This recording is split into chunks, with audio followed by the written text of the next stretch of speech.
Goeiemôre en baie welkom by ons aanlyn diens.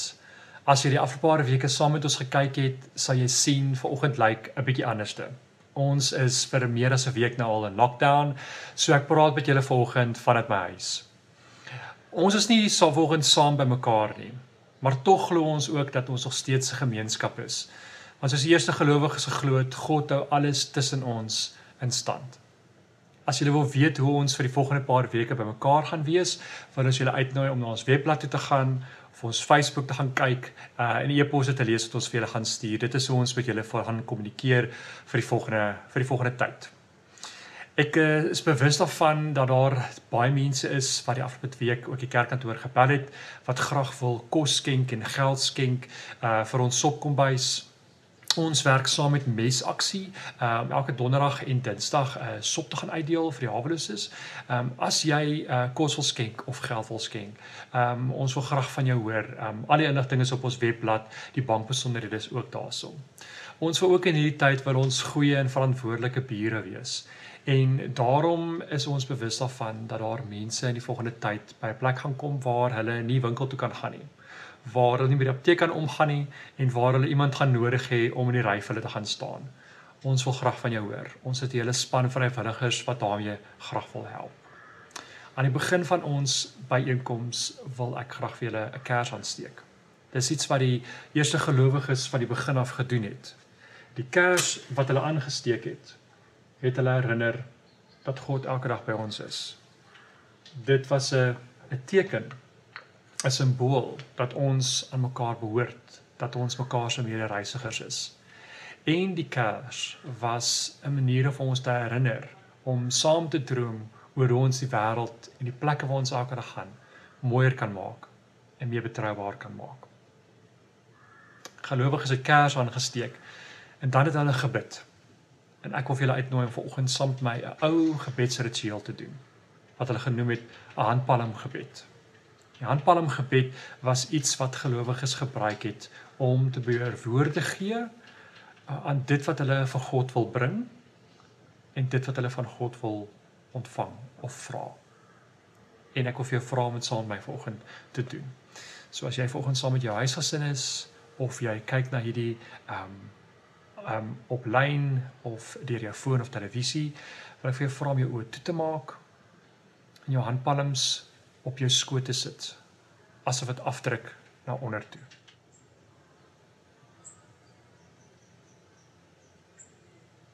En terwyl jy inasem en uitasem, raak bewus daarvan dat God se Gees vanoggend by jou is.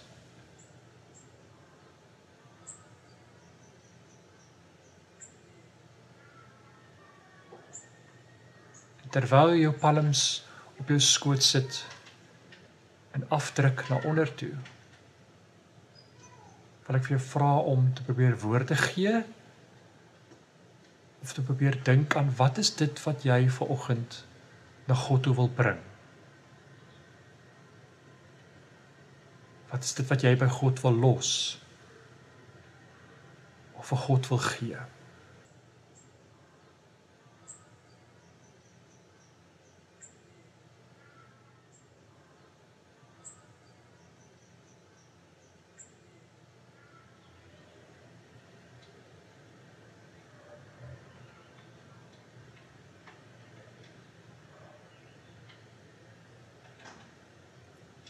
En terwyl ons so in gebed bly, met ons oë toe, wil ek vir jou vra om jou handpalms om te draai, asof dit na boontoe wys. En wanneer jy dit doen, probeer bewus raak, probeer woorde gee aan wat dit is wat jy vanoggend van God wil ontvang. Of wat jy vir God wil vra.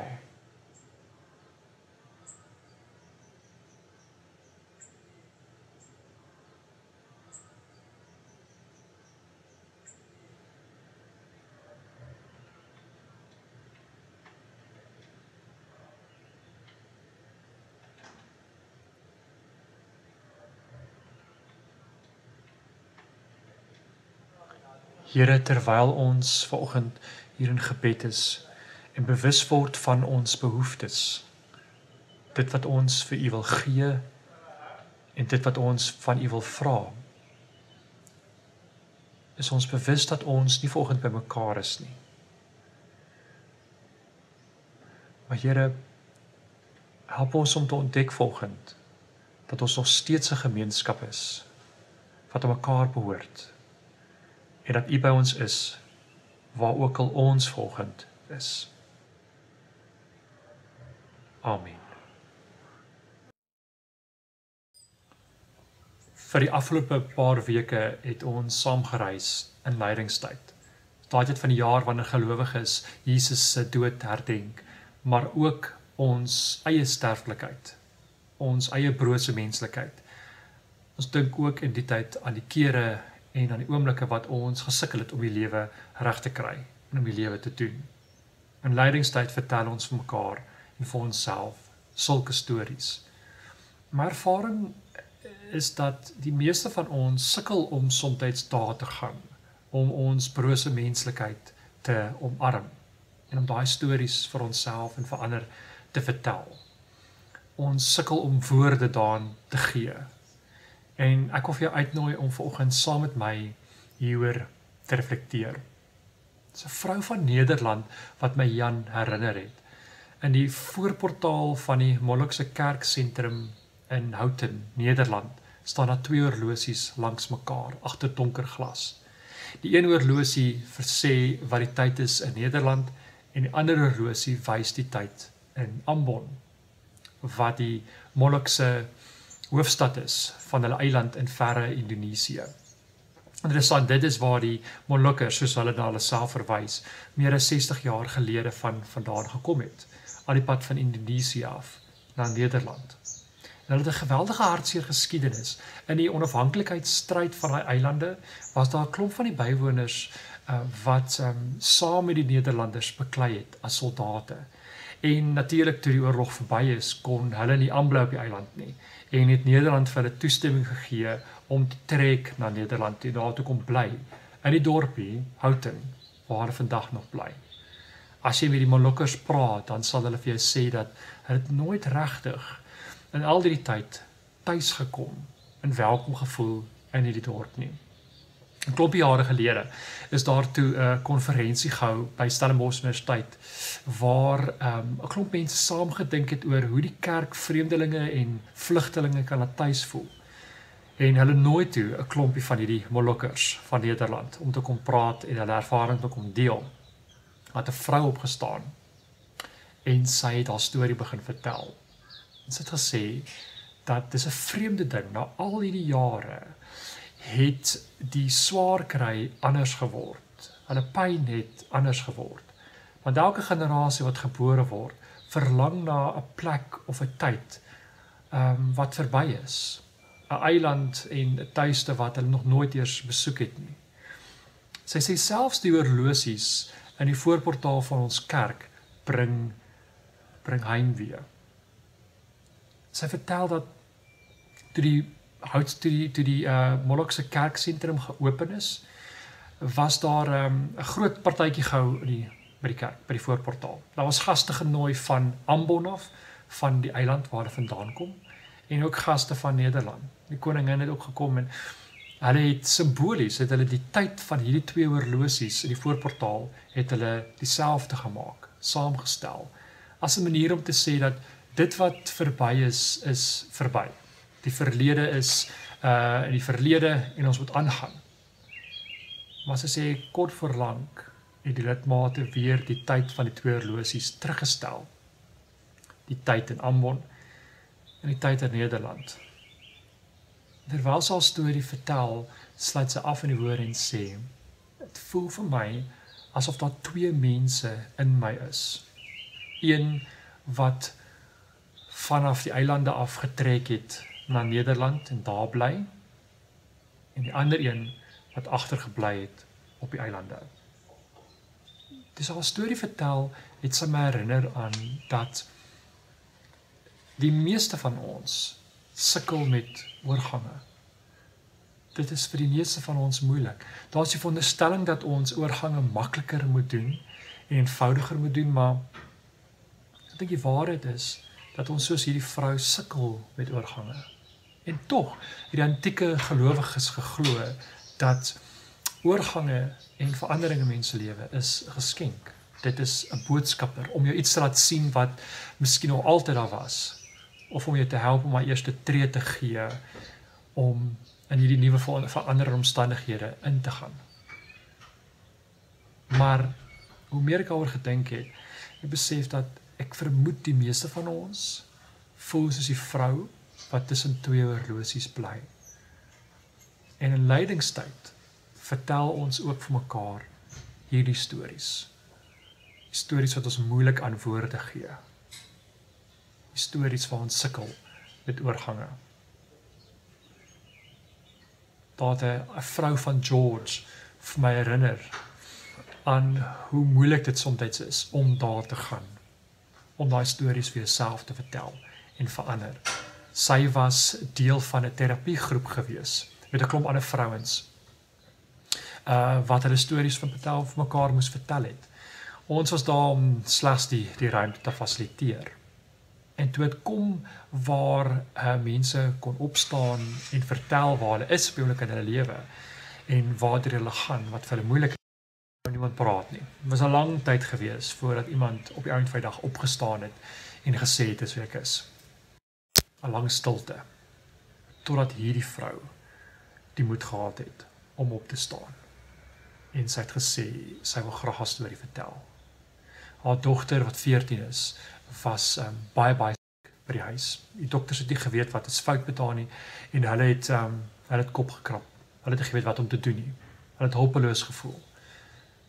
Sy sê, as 'n ma, voel sy vanoggend hulpeloos. Sy sê, sy weet sy moet nie so voel nie, want 'n ma is veronderstel om altyd die beste vir haar kind te wil hê, en haar kind te wil beskerm, en daar te wil wees vir haar kind, die pleister op die wond te plak. Maar sy sê, sy weet nie wat om te doen nie. Sy voel totaal en al hulpeloos en magteloos, en sy wil vanoggend, hier tussen hierdie klomp vroue, wil sy huil, en sy wil skree, en sy wil kwaad wees, maar sy weet as sy hier uitstap, moet sy 'n ma gaan wees. Maar sy wil dit net vir hulle sê, dat sy nie op hierdie oomblik weet hoe om een te wees nie. Daar was 'n lang stilte, en die vrou het haar storie ontvang, en met sagte oë na haar gekyk. In lydingstyd vertel ons vir mekaar sulke stories. Ons waag dit om soos die vrou van George en die vrou van Nederland daar te gaan en bewus te word van ons eie brose menslikheid. Dat ons nie altyd weet nie, dat ons nie altyd die lewe reg kry nie. Maar lydingstyd is ook daai tyd van die jaar wanneer ons mekaar as gelowiges herinner, dat alhoewel ons nie woorde het vir wat in ons aangaan en vir ons stories nie, ons het kan toevertrou aan God. Ons kan God vertrou met dit wat ons voel, met ons stories, en met die tye wat ons dit nie reg kry nie. Daar's 'n storie wat vertel word, wat Markus, 'n briefskrywer, oorskryf. 'n Ontmoeting wat Jesus gehad het met 'n persoon waarvan ons nie baie weet nie, Bartimeus. Hy is op pad, Jesus is op pad saam met sy disippels na Jerusalem toe, die groot intog van Jerusalem toe. Jesus is op pad na sy verhoor, na sy kruis, na sy dood. En dan is daar hierdie ontmoeting tussen Jesus en Bartimeus. Ons teksgedeelte vanoggend kom met Markus 11, en ek wil graag vir julle die teks saam lees. Daarna kom hulle in Jerigo aan. Toe Jesus en sy disippels en 'n aansienlike menigte weer daarvandaan verder gaan, sit daar 'n blinde bedelaar, Bartimeus, seun van Timeus, langs die pad. Toe hy hoor dat dit Jesus van Nasaret is, het hy begin uitroep, Jesus, seun van Dawid, ontferm U tog oor my. Baie mense het met hom geraas en gesê hy moet stil bly. maar hy het al hoe harder uitgeroep: Seun van Dawid, ontferm U tog oor my. Jesus het gaan staan en gesê: Roep hom nader. Hulle roep toe die blinde man en sê vir hom: Hou moed, staan op, hy roep jou. Hy het sy boekleed net daar gelos en opgespring en na Jesus toe gegaan. En Jesus vra hom toe: Wat wil jy hê moet ek vir jou doen? Rabboni, sê die blinde man vir hom, dat hy kan sien. Jesus sê daarop vir hom: Jy kan maar gaan, jou geloof het jou gered. En dadelik kon hy sien en het hy op die pad agter Jesus aangegaan. Bartimeus hoor vir Jesus aankom en desperaat roep hy 2 keer uit: Ontferm U tog oor my. Ontferm U tog oor my. Ons weet nie baie van Bartimeus nie, behalwe dit wat Markus vir ons van hom vertel. En dit is dat hy blind is, en dat hy 'n bedelaar was. Ek dink dit is genoeg vir ons om te weet en die aanname te maak dat Bartimeus het die harde kant van die lewe geken. En hy sou diep kon identifiseer met hierdie 2 vroue van George en van Houten in Nederland. Hy sou geweet het hoe dit voel om absoluut desperaat en hulpeloos te wees en hoe die oorgange moeilik is om te bestuur. En Jesus vra dan vir hom: Wat wil jy hê moet ek vir jou doen? En Bartimeus antwoord hom en sê dat hy kan sien.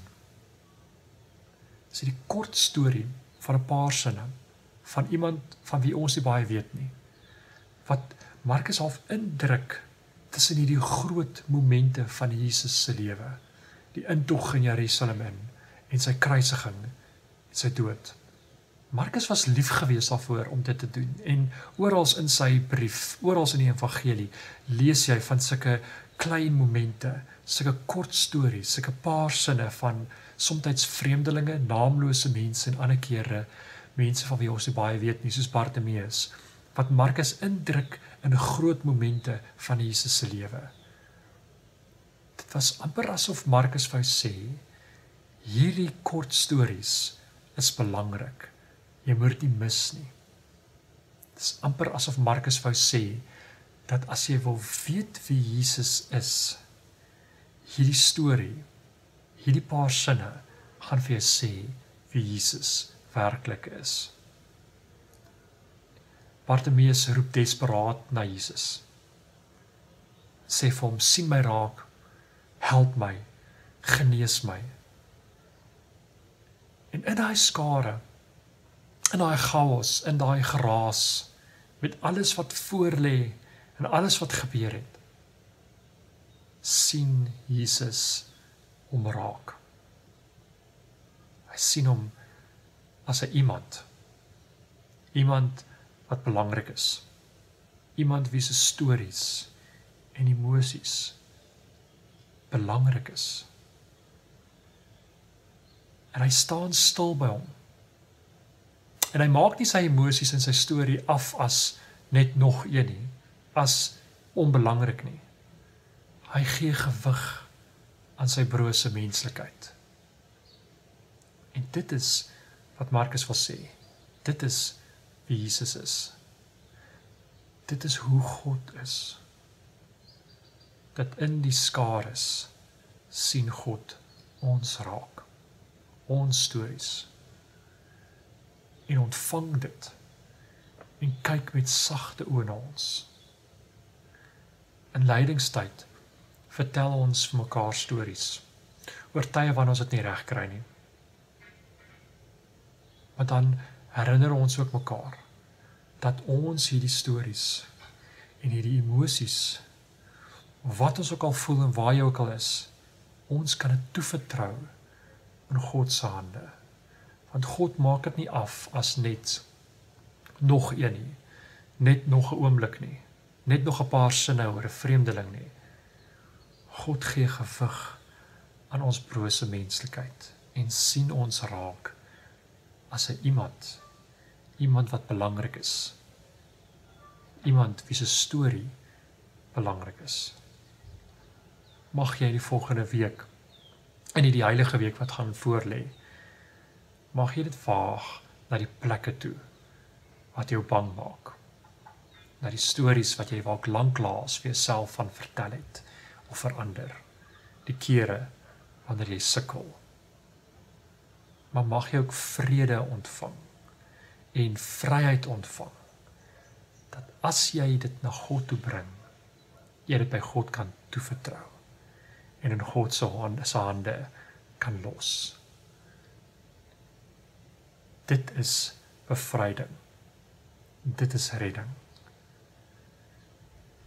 En soos die ou gelowiges geglo het, dit is soos lewe na die dood.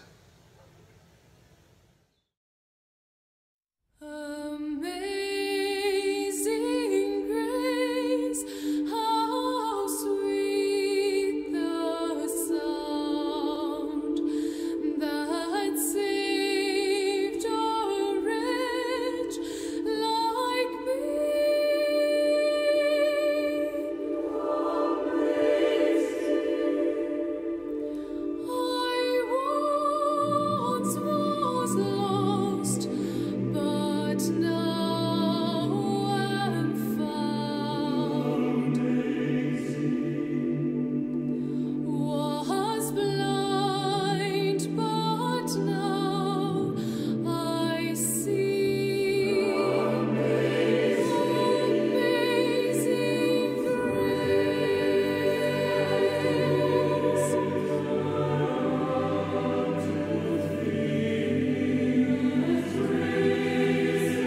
Ons wil vir jou uitnooi om hierdie week oor 2 vrae te dink. Die eerste een is om te dink oor wat op die oomblik gee vir jou opdraande. Waarmee sukkel jy op die oomblik? Of wat ontwrig jou? Miskien wil jy in jou joernaal hieroor skryf of vir die mense in jou lewe hiervan vertel. Die tweede vraag is, wat is dit op die oomblik wat jy graag wil vier? Wat is die goeie goed in jou lewe wat jy graag wil vier? Waar het jy die ervaring, word jy bevestig? Miskien wil jy ook hieroor skryf of vir die mense in jou lewe van vertel. Ek wil vanoggend vir ons afsluit met 'n gebed. En dit is 'n ander tipe gebed, want dit is 'n gebed wat ons in ons gedagtes gaan doen. Ek is bewus daarvan dat baie van ons die nabyheid van mense in ons lewe mis. Nie net op sonnaandoggende met ons sonnagvierings nie, maar ook families wat dalk oorsee is en ver is. Ons kinders, ons oumas en ons oupas, die tannies, ooms en mense wat na ons is. Ons mis die nabyheid van mense en die koneksie. En daarom het ek gedink, sal het goed wees as ons vanoggend 'n gebed doen, waar ons hierdie mense in ons gedagtes inbring of innooi, om die spasie tussen ons te seën. Ons doen dit, want soos ons aan die begin vir mekaar herinner het, die eerste gelowiges het geglo dat God hou alles in stand, ook die spasie tussen ons. So ek wil graag vir jou uitnooi om waar jy vanoggend is, jou oë vir 'n paar oomblikke toe te maak.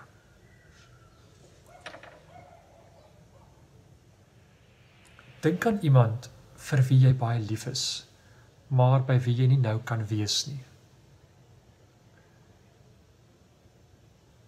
En nou dat die ruimte tussen julle skoon is en oop is, wat mis jy die meeste van daardie persoon of persone? In jou gedagtes dink aan dit en neem dalk 'n oomblik en maak 'n lysie van alles wat jy van hierdie persoon waardeer en mis. En sê dit in 'n gebed aan die persoon.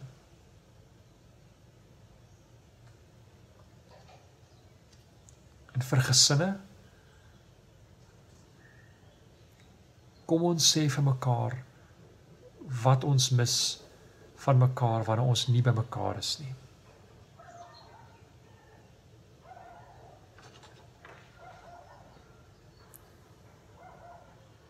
Here, mag ons braaf wees en gaan na die plekke in ons kop en in ons harte waarvoor ons bang is, die stories en die kere wanneer ons die lewe nie reg kry nie. Mag ons vryheid ontvang om dit te vertel vir onsself of vir ander. En mag ons dan hierdie uitnodiging en geskenk ontvang dat ons U kan vertrou met ons stories, met ons emosies, en dat ons in dit vryheid ontvang. Amen.